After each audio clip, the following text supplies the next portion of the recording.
Hagamos un recorrido por las principales noticias del acontecer legislativo. Asamblea Legislativa Noticias, porque hay cosas buenas que decir.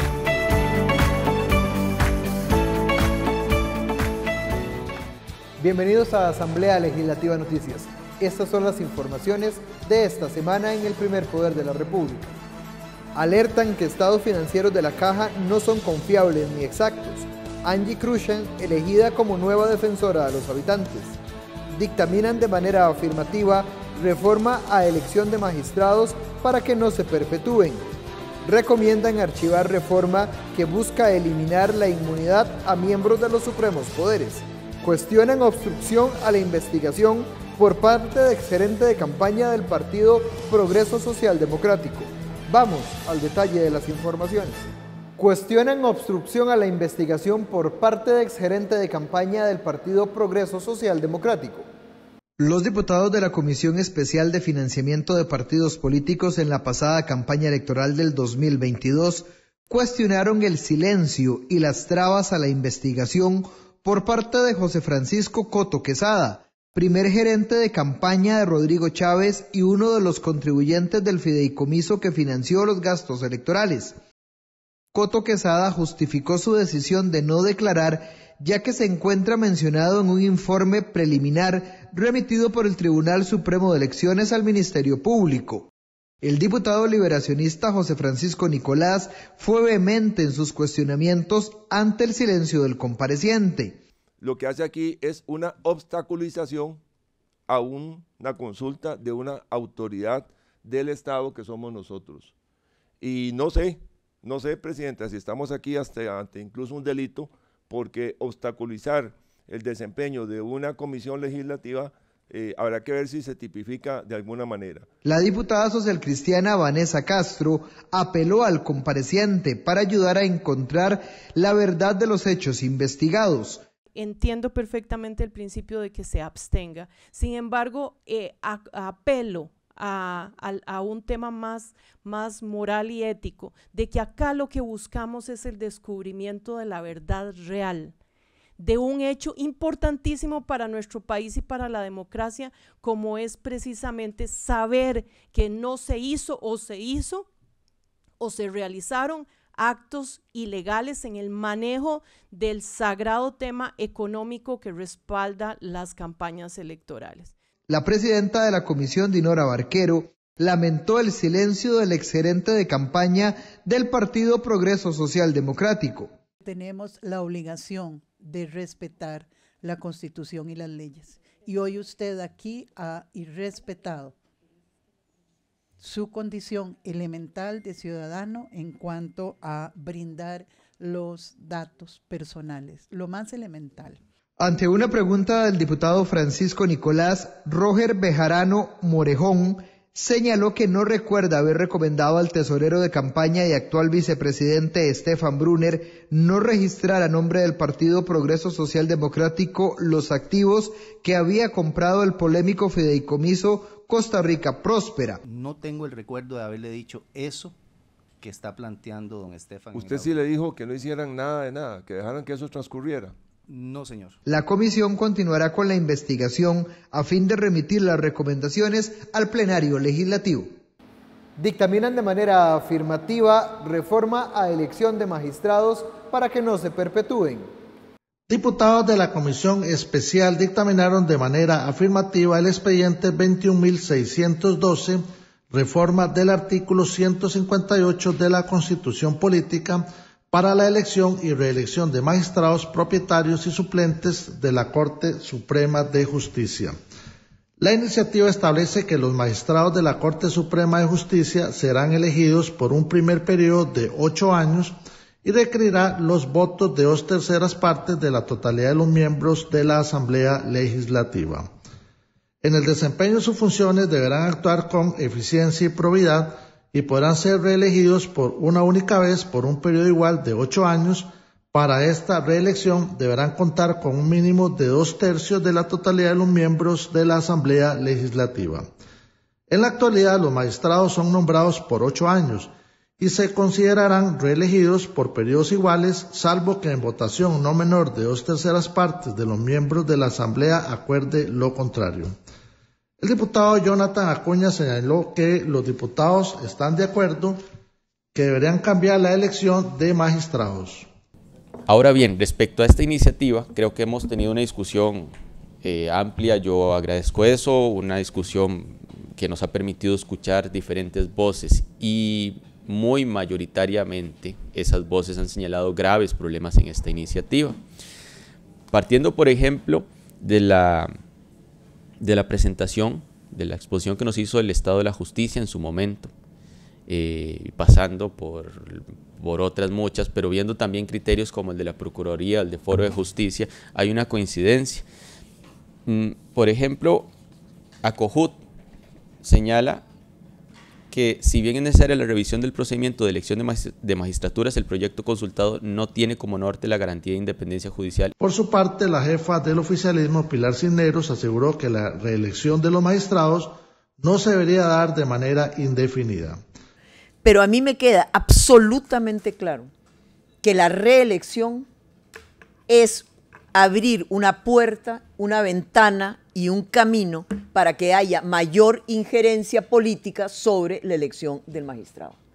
Es decir, aquí varias de las personas y expertos que pasaron más bien recomendaron que ojalá no hubiese reelección del todo, que le diéramos más años a un magistrado y que sepa el magistrado que es por una sola vez. ¿Para qué? Para evitar que tenga que venir a hacer lobby a la Asamblea Legislativa, que tenga que venir a convencer diputado por diputado y que después le cobren el favor del voto para volverlo a meter en la Corte. El legislador del PUS, Leslie Bojorge, indicó estar de acuerdo con la reforma constitucional, pero aseguró que se debe modificar la forma en que se eligen los magistrados. Ahora la propuesta debe pasar al plenario para su votación final. Diputados aprueban reforma para que obras comunales sean más expeditas en momentos de emergencia. Los diputados aprobaron el expediente 22.928, reforma del artículo 32 de la Ley Nacional de Emergencias y Prevención del Riesgo. La propuesta pretende incluir que las obras y proyectos necesarios para la atención de cualquiera de las fases de emergencia reguladas, así como las acciones establecidas, están cubiertas por el régimen de excepción y por lo tanto su ejecución no deben ser sometidas a la tramitología ordinaria.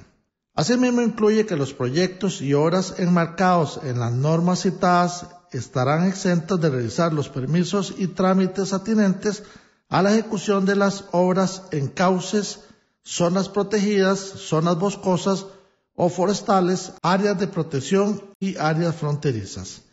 El diputado Frente Amplista Ariel Robles señaló que este proyecto pretende que las municipalidades tengan mayor margen de acción en emergencias. Hay principios de carácter ecológico, ambiental, que nos preocupan, porque bueno, no importa las circunstancias en las que se encuentren, siempre deben prevalecer. Sí creemos que el texto mejoró con respecto a un primer texto y eso hay que reconocerlo. Y se incluyó dentro del texto que está ahorita en discusión una regulación en el sentido de que hay que cumplir con los principios ambientales. Sin embargo, nos parece que eso debería ser aún más preciso. Bajo esa lógica es que hoy la fracción pues no se sumará a apoyar por el fondo el proyecto, pero que entiende de antemano cuáles son los intereses que empujan a esta iniciativa. Si el proyecto persigue, por ejemplo, que cuando se cae un árbol en medio de una emergencia, en un puente, se pueda intervenir, eso lo comprendemos y nos parece que es totalmente justificable. El diputado social cristiano Felipe García dijo que este proyecto traerá un impacto en las comunidades.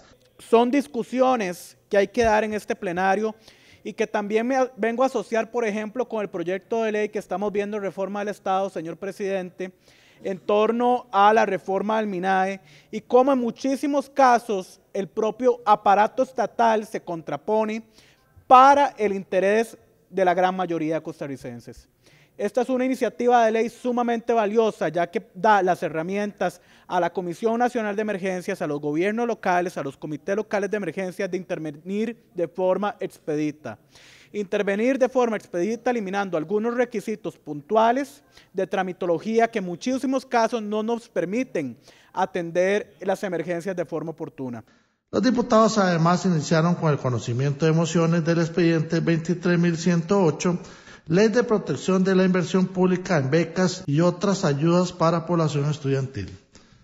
Diputados piden cuentas a ministra sobre la Ruta de Educación 2022-2026.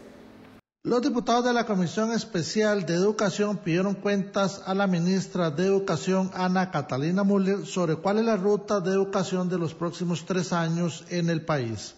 La jerarca en su argumentación explicó que la ruta es un movimiento que ya empezó en los centros educativos, que toma en cuenta a muchos sectores como sindicatos, docentes, universidades, ONGs, incluso toma en cuenta las recomendaciones de la Contraloría General de la República, que incluye además el rescate de la infraestructura educativa y la conectividad de los centros educativos.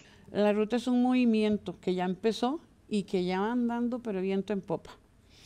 Lo pudimos comprobar justamente ahorita en la gira, cuando fuimos con usted, doña Sonia, al sur, y entrábamos a un centro educativo y le preguntábamos a los chicos cuál es la consigna para este año, y todos leer y escribir.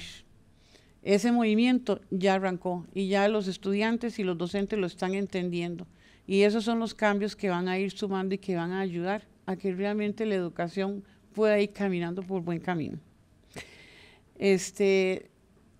Nada más quería mencionar muy brevemente, porque como ustedes pudieron ver, la ruta la presentamos hace poco, la presenté con el presidente de la República, y más o menos son 3 horas de presentación de la ruta. Entonces hemos hecho así como el resumen del resumen del resumen, para poder hacer un pequeñito marco de referencia. El diputado oficialista Jorge Rojas manifestó que uno de los pilares y de gran importancia es el tema de la idoneidad de los docentes. En diciembre del 2021 se envió al CONESUB y a los señores rectores el Marco Nacional de Cualificaciones para Carreras de Educación en Costa Rica. Ese marco lo que pretendía era que tanto las universidades privadas como las públicas se acogieran y se apegaran a las necesidades de un perfil de educador idóneo. Yo quisiera saber, señora ministra, si usted tiene informes respecto a la aplicación de ese marco, o alguna respuesta o sugerencia o rechazos de parte de las universidades. Yo específicamente así un reporte no he recibido. Sé que tenemos varios equipos que usan el marco de cualificaciones para diferentes cosas, por ejemplo en la educación técnica lo han estado utilizando. Yo justamente cuando mencioné lo del perfil del docente, creo que hay que hacer alguna actualización de algunas cosas. La diputada del Frente Amplio, Rocío Alfaro, consultó sobre las habilidades de la empleabilidad. Pero ¿qué pasa? Bueno, se habla mucho del inglés, pero ¿qué pasa con las habilidades lógicas, con las habilidades de español, de matemática? ¿Qué pasa cuando hablamos de ciudadanía y el reforzamiento que debería de haber respecto de del conocimiento de los derechos, también asociado a autoestima, a través de estudios sociales, de cívica, ¿verdad? Entonces es un poco preguntar por ahí, porque me parece que la excelencia no debería medirse exclusivamente desde el tema del empleo, sino de la formación integral de los seres humanos. Esa entonces la pregunta sobre el tema de la excelencia. 2, se habló sobre el cambio el tema del pago de las lecciones y el tema de la cercanía, también de acuerdo, ¿verdad?, con que se trate de garantizar mejores condiciones de trabajo para las personas docentes. La excelencia educativa es en todos los 3 ámbitos, ¿verdad? Las competencias. No, es que estaba hablando usted. A ver, son 3 competencias. La competencia para la ciudadanía responsable está ahí, justamente no se está dando en forma integral esa competencia, y no solo responsable, sino solidaria. Tenemos que volver a un esquema, digamos, de que nosotros realmente seamos solidarios. El tema continuará en análisis en este foro legislativo. Piden estado de emergencia en los cuerpos policiales. Representantes de la Unión Nacional de Policías solicitaron a los diputados que se decrete estado de emergencia de los cuerpos policiales por el abandono que están sufriendo de parte de la administración. Así lo manifestó Edenia Chávez González, secretaria de la organización, ante la Comisión de Seguridad y Narcotráfico, donde denunció que los cuerpos policiales sufren escasez de recurso humano, infraestructura en mal estado, delegaciones sin condiciones adecuadas, mala alimentación y una pésima administración de recursos. Además, señalaron que es preocupante el alto índice de criminalidad que vive el país y a pesar del esfuerzo que hacen los cuerpos policiales, los delincuentes siguen ilesos. Zapatos en muy mal estado, unidades móviles no aptas para la función policial, falta de mantenimiento preventivo para las mismas, así como repuestos para sus reparaciones, delegaciones en condiciones deplorables que mantienen en muchos casos órdenes hasta sanitarias. El desgaste, ¿verdad?, de los oficiales emocionales, los bajos salarios, la falta eficiente de un manual de puestos que ayude a promocionar los integrantes de los cuerpos policiales. En este momento tenemos una gran población de policías mayores de 55 años. El diputado Jorge Rojas del oficialismo manifestó que está analizando la situación de los policías y esta determina que la situación no está bien. Por ejemplo, el entorno. Está clarísimo que el entorno donde trabaja la fuerza pública no es el adecuado. Tampoco el salario, ni la seguridad, porque todos los días se exponen. Tampoco los horarios. Tampoco la opinión pública es favorable en sus opiniones hacia ellos. Tampoco otros aspectos, ¿verdad?, como el personal, las aspiraciones de ser mejor, de crecer, de tener cosas positivas a su favor en un trabajo. La diputada Priscila Vindas del Frente Amplio señaló que es alarmante lo que está sucediendo con los cuerpos policiales. A mí me gustaría preguntarles cuáles son las conversaciones que han entablado ustedes con el Ministerio de Seguridad Pública, porque por más que nosotros desde acá, el Poder Legislativo, queramos dar un presupuesto adecuado para la fuerza pública, es el Ministerio el que tiene que ejecutar este presupuesto, dar una ruta clara de cómo mejorar las condiciones de la fuerza pública. Sí, hemos mantenido ciertas reuniones con directores de escala media. Sí es importante indicarles que muchas veces de ellos se les sale de las manos por una cuestión burocrática el poder manejar esos dineros. Digamos, por ejemplo, se les sale de las manos a un director la cuestión de las botas, de la infraestructura, como la podemos ver acá, que vean las condiciones en las que trabaja. Para ellos es muy complicado porque ellos no manejan los temas presupuestarios. El diputado Gilberto Campos, del Liberal Progresista, consultó si hay represalia en el Ministerio de Seguridad por denuncias de estas situaciones.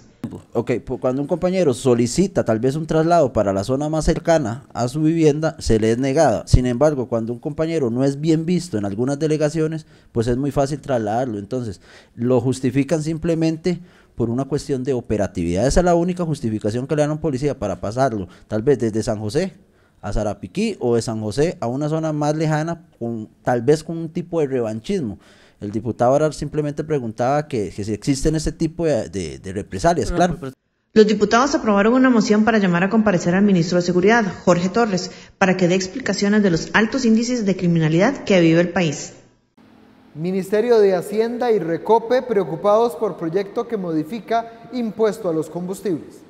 Tanto la viceministra de Hacienda, Priscila Zamora, como el presidente ejecutivo de Recope, Juan Manuel Quesada, afirmaron estar preocupados por lo planteado en el expediente 23.133, ley para eliminar el abuso en el impuesto único a los combustibles. La propuesta de ley busca actualizar semestralmente el monto del impuesto único por tipo de combustible. Además, elimina el monto correspondiente al índice de precios al consumidor y lo sustituye por un porcentaje sobre los precios de venta en las estaciones expendedoras. Gasolina súper un 30%, gasolina regular un 30%, diésel un 20% y gas GLP 12.5%.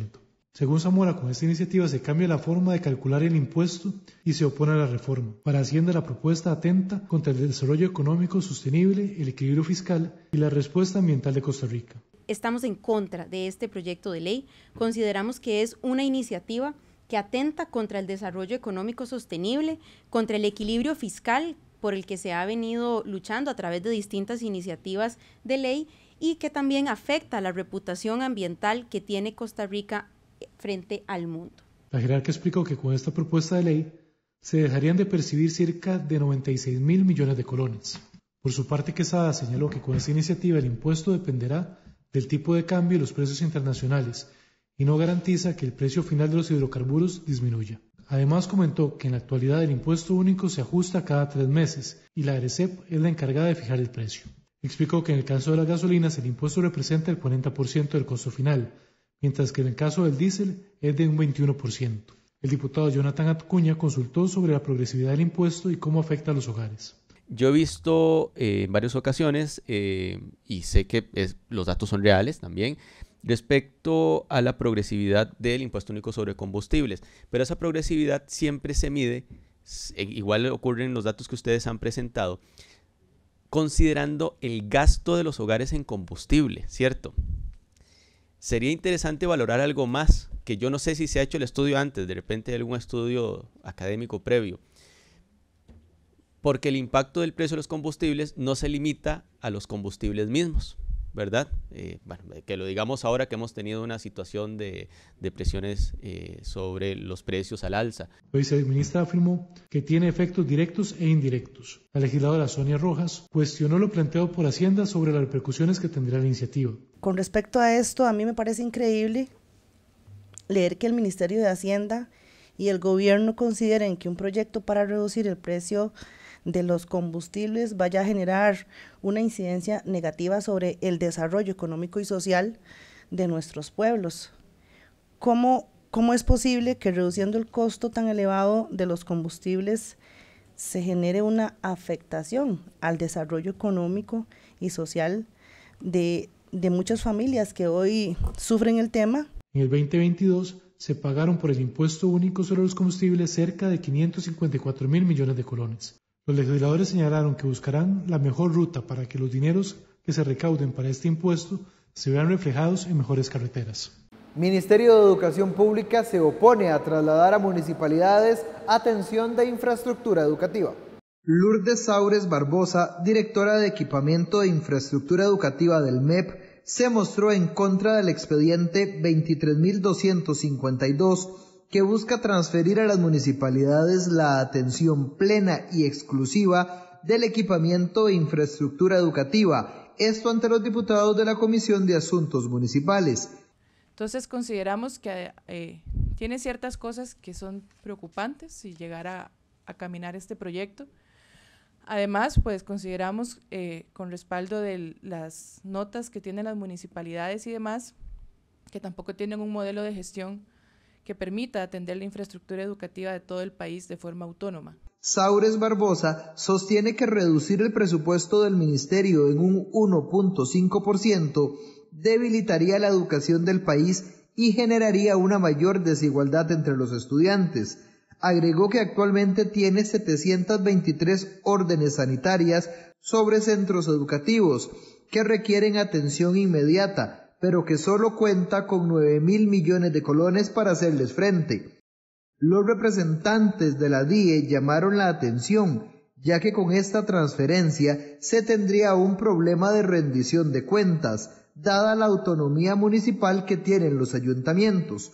El proponente de la iniciativa, el liberacionista Dani Vargas, explicó el fin que se busca para ayudar a los estudiantes del país. Las realidades, y se lo repito nuevamente, es la precariedad en las escuelas, la DIE no sirve y en el medio de las municipalidades. Es darle de una vez por todas competencias a las municipalidades más limitadas que lo que propone el proyecto, estoy de acuerdo, pero que construyamos algo. El diputado Frente Amplista Ariel Robles indicó que tal y como está planteado el proyecto no lo apoyaría y se mostró anuente a trabajar en un nuevo texto. ¿Qué me preocupa a mí esto? Que esas desigualdades que tenemos a nivel local las traslademos, digamos, del sistema educativo, se las traslademos a las municipalidades dentro de ese entorno de desigualdades. Entonces, ¿qué podríamos tener? De una disparidad total. Es decir, ¿hay capacidad en algunas municipalidades para tener gestión? Sí. ¿Pero hay en todas? No. No la hay. Esa es una realidad. Entonces, ¿qué podríamos llevar? Esas mismas diferencias que existen en términos de gestión, ¿verdad?, que existen en las municipalidades a lo largo de todo el país, llevar un tema como el educativo, que es complicado. Por su parte, el director ejecutivo de la Asociación Nacional de Alcaldes e Intendentes, Jonathan Espinosa, propuso un modelo de colaboración y no de transferencia de competencias, ya que el 1.5 del presupuesto del MEP representa cerca de 37.000 millones de colones, lo cual no alcanzaría para cumplir con las necesidades educativas. Crea la Junta de Equipamiento e Infraestructura Educativa y la Unidad Técnica de Equipamiento e Infraestructura Educativa Municipal, que inclusive pues eso también hay que analizarlo al tenor de lo que significan las juntas de educación y cómo va a ser también el proceso de gobernanza de la infraestructura, en términos de que, bueno, está la Junta de Educación por un lado, va a estar la DIE por otro lado y las MUNIS van a estar por el otro lado, ¿verdad? Entonces, ¿cómo efectivamente eficientizar la labor? Espinosa Segura abogó por revisar el modelo de distribución de los recursos para atender las necesidades de los centros educativos. La comisión también dictaminó el proyecto 22.602, que pretende exonerar del pago del impuesto del valor agregado al Club Activo 2030 para que los recursos que actualmente se utilizan en el pago de dicho impuesto se destinen a maximizar los proyectos de bien social y puedan lograr un mayor alcance de personas beneficiarias. Sindicato del PANI denuncia a los diputados sistema desactualizado y lesionador de los derechos de los menores de edad. El Sindicato del Patronato Nacional de la Infancia denunció ante los diputados de la Comisión de Juventud que la institución ha sido negligente. Ovidio Fernández, secretario general de dicho sindicato, explicó que las autoridades se escudan en la falta de presupuesto y la regla fiscal. Indicó que se violan los derechos de los niños y de los trabajadores porque se han presentado accidentes con menores con perfiles de alto riesgo y comportamientos violentos en albergues, mezclados con infantes con síndrome de Down, autismo, entre otros. ¿Durante cuánto tiempo durmieron personas menores de edad en colchones en el piso? Don Fabricio, le puedo decir que se dio en Casa Luna, en región Heredia, que se dio en Huetar Caribe, tanto en el Riel como en Caribe, Convivir y en otros tantos. Es una práctica que se dio de forma muy regular, porque los albergues tienen capacidad, por ejemplo, de 10 camas, pero si hay un ingreso es la excusa que les decía yo, que el deber de protección que dice el PANI, y siempre los metían aunque no hubiese campo. Entonces, don Fabricio, en 3 albergues hay resoluciones que le ordenan al PANI que no lo hagan. Y tenemos fotos y videos de lo que sucede. Y tenemos los reportes del personal de cuidado directo que dice, esto yo no lo puedo tolerar, por favor ayúdenos, porque ver un chico durmiendo en el piso, en un colchón, eso atenta contra la dignidad de la persona menor de edad. El sindicato también denunció jornadas extendidas de las empleadas de los albergues hasta de 15 horas. El grupo legislativo llamará a comparecer sobre este tema a Gloriana López, ministra de la Niñez, y Eduardo Montero, gerente técnico del PANI, así como a Giselle Zúñiga, gerente administrativa. Alertan que estados financieros de la Caja Costarricense del Seguro Social no son confiables ni exactos. Falta de información como el costo para la Caja Costarricense del Seguro Social del último aumento salarial, datos inexactos de cuentas por pagar, entre otros, han evitado realizar una auditoría interna que revele la situación real de las finanzas de esta institución. Así lo manifestó su presidenta ejecutiva, María Eugenia Esquivel, ante la Comisión de Ingreso y Gasto. Básicamente, ¿qué encuentro yo cuando llego a la Caja Costarricense del Seguro Social? La dificultad de obtener información financiera, sin lugar a dudas. Solo como un ejemplo, debo decirles que al día de hoy no he logrado saber cuánto costó el aumento de salarios del año pasado. La Frente Amplista Sofía Guillén contradijo lo dicho por la presidenta ejecutivo, indicando que sí existen auditorías externas y que no es justo dar a la ciudadanía la imagen de caos institucional, al tiempo que la emplazó a cobrar la deuda que el Estado tiene con la Caja. Cuando yo la escucho a usted decir acá que no hay estados financieros en la Caja, yo puedo entender que hay deficiencias en los estados financieros que Deloitte señala. Pero el mismo Deloitte dice que esos estados financieros en su mayoría logran representar razonablemente la situación financiera de la Caja. Otras consultas de los diputados se realizaron en el marco del estado contable de la Caja, su liquidez y su gestión administrativa. El 18 de septiembre, el don Rodrigo Chávez señala que la Caja está quebrada. ¿Es cierto esto, doña Marta Eugenia? ¿Podríamos decir que la institución está quebrada? Bueno, a mí me parece que la indicación de don Rodrigo y como él nos ha enseñado a nosotros, tenemos que aprender a hablarle al pueblo. Cuando él dijo la caja está quebrada, y creo que de seguido también lo explicó, él dijo, aquí lo que puede pasar es que a usted le den un balazo, llegue a un servicio de salud y le den una aspirina si le va bien. Creo que a eso más bien se refería don Rodrigo, ¿verdad? Según la presidenta de la Caja, entre los planes de acción para revertir esta situación se encuentran revisión de inversiones, determinación de prioridad de proyectos, establecer indicadores de gestión y mayor control de inventarios. Angie Crucian Lambert es electa defensora de los habitantes de la República. Luego de semanas de discusión y polémica y dejar de lado a los candidatos de la terna propuesta por la Comisión de Nombramientos, los legisladores eligieron a Angie Crucian como nueva defensora de los habitantes con 31 votos. Crucian cuenta con una maestría en Derecho Internacional y Derechos Humanos. Tiene una especialidad en Relaciones Internacionales y Política Exterior en América Latina y es la primera afrodescendiente en ocupar el cargo. Llega a sustituir a Catalina Crespo, a quien se le venció el nombramiento el pasado 12 de diciembre. La nueva defensora estará en su cargo por 4 años y podrá ser reelecta únicamente por un nuevo periodo. El diputado Antonio Ortega señaló que el Frente Amplio lo que hace es cuestionar el accionar político de algunos candidatos y anunció su apoyo a Crucian. Que hoy la fracción del Frente Amplio anuncia el apoyo a la señora Angie Crucian para la Defensoría de los Habitantes. Claro está que las otras candidaturas no lograron avanzar en un consenso no absoluto, pero sí de una mayoría, y consideramos que el nombre de doña Angie tiene esas capacidades y cumple con esos requisitos. La jefa de fracción de Liberación Nacional, Katia Rivera, señaló que se trabajó en buscar un consenso. Toda la fracción de Liberación en su mayoría toma el acuerdo para apoyar a la licenciada Angie Crucian Lambert, abogada experta en Derechos Humanos, licenciada en Derecho, máster en Derecho Internacional y Derechos Humanos de la Universidad para la Paz, tiene un diplomado internacional sobre la protección multinivel de los derechos humanos, titulado por la Universidad para la Paz y la Universidad de Heidelberg de Alemania. Por su parte, la legisladora oficialista Pilar Cisneros afirmó que su candidato era Eric Ulate. Nuestro candidato siempre fue y será don Eric Ulate. Nosotros no lo cambiamos porque no es una moneda de cambio.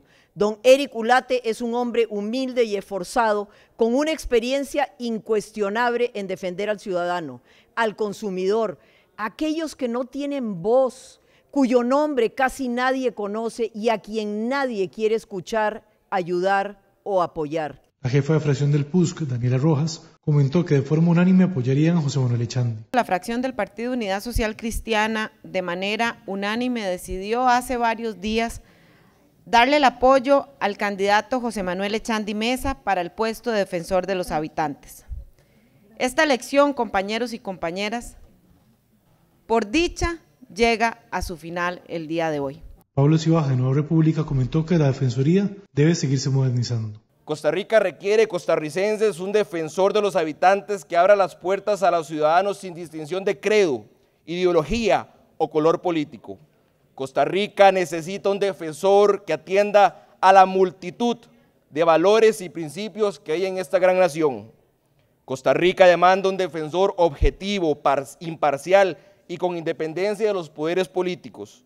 La diputada Katia Cambronero del Partido Liberal Progresista aseguró que la Defensoría requiere mejoras, pero que tiene buenos funcionarios. Confieso que me preocupa y asusta las aseveraciones que indican de algunas personas que indican que la Defensoría es una institución que debe cerrarse, nada menos democrático y regresivo en derechos humanos. Porque, señoras y señores, es el Estado uno de los mayores infractores en este tema.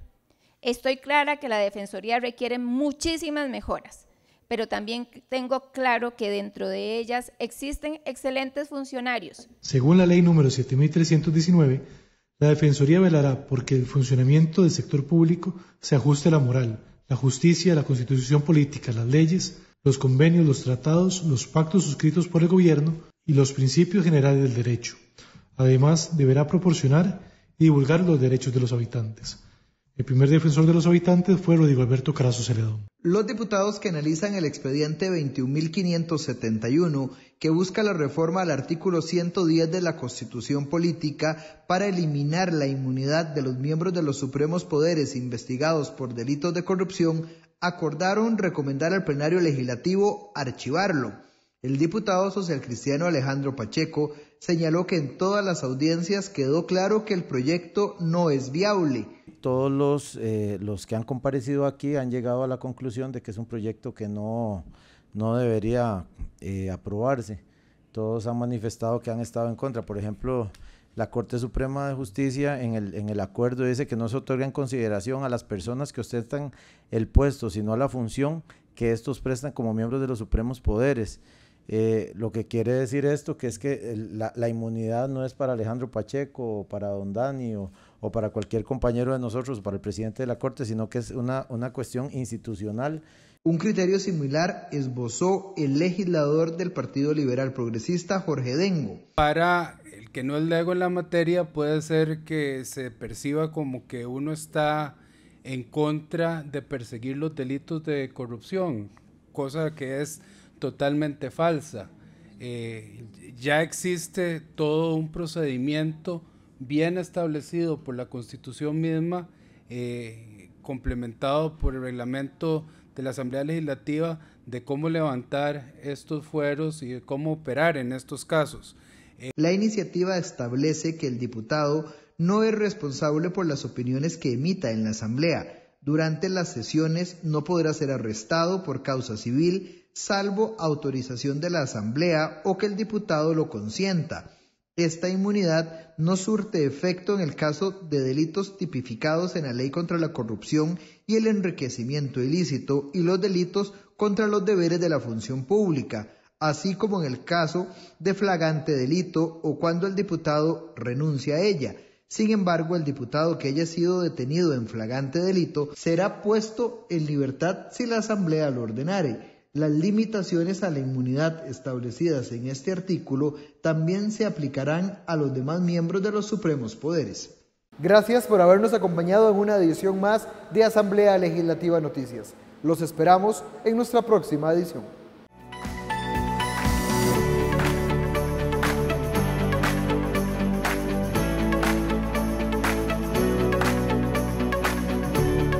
Este ha sido un resumen de lo más importante del primer poder de la República.